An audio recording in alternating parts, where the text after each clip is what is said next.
আমার সকল প্রিয় বন্ধুদের Moumita cooking plus blog channel পেজে স্বাগত। দেখো আজ তোমাদের কাছে একটা আইটেম নিয়ে চলে এসেছি, স্পেশাল ঘুগনির রান্না। মানে এটার নাম কিন্তু আমি দিয়ে দিয়েছি বাঁধাকপি। মানে কি বলবো, এখন তো মুখে নিতে ইচ্ছে করে না, তো তোমরা এইভাবে রেসিপিটা বানাও, দেখবে খুব সুন্দর লাগবে।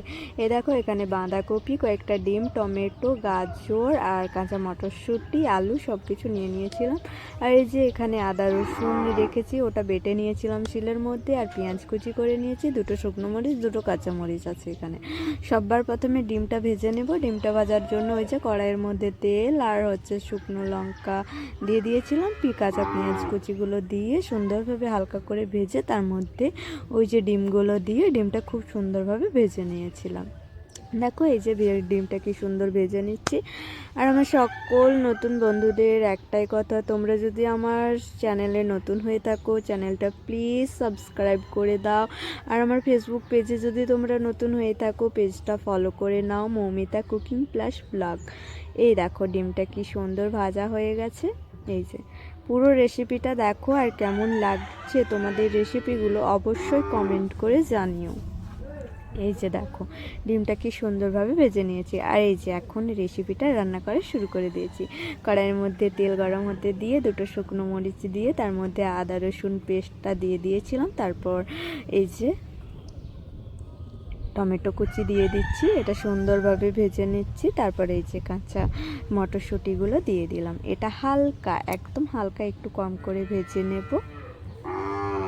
তারপরে এখানে কয়েকটা এই যে দুটো কাঁচা মরিচ দিয়ে দিচ্ছি।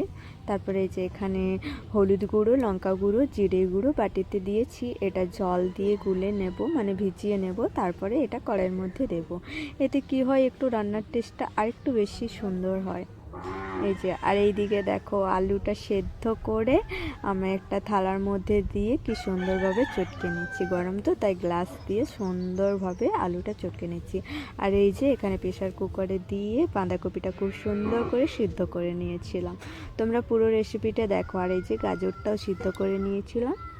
পুরো রেসিপিটা না দেখলে একদম বুঝতে পারবে না। আর টেস্ট তোমরা একবার বানিয়ে খাও, কোনো দিন বলবে না এইভাবেই কিন্তু বাঁধাকপির রেসিপি বানাবে।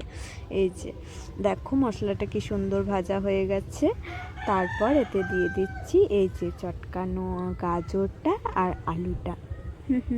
এটা খুব সুন্দরভাবে এখানে এখন একটু ফ্রাই করব, মানে একটু ভেজে নেব। দেখতে পাচ্ছ তোমরা কত সুন্দরভাবে আমরা এই রেসিপিটা বানাচ্ছি।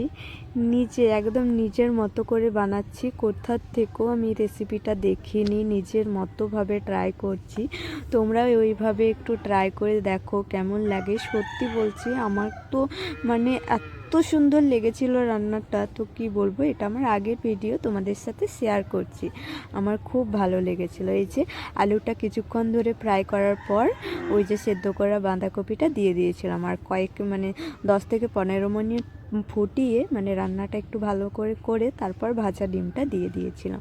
এই যে কিছুক্ষণ ফুটিয়েই আর আমাদের তৈরি হয়ে যাবে স্পেশাল ঘুগনি।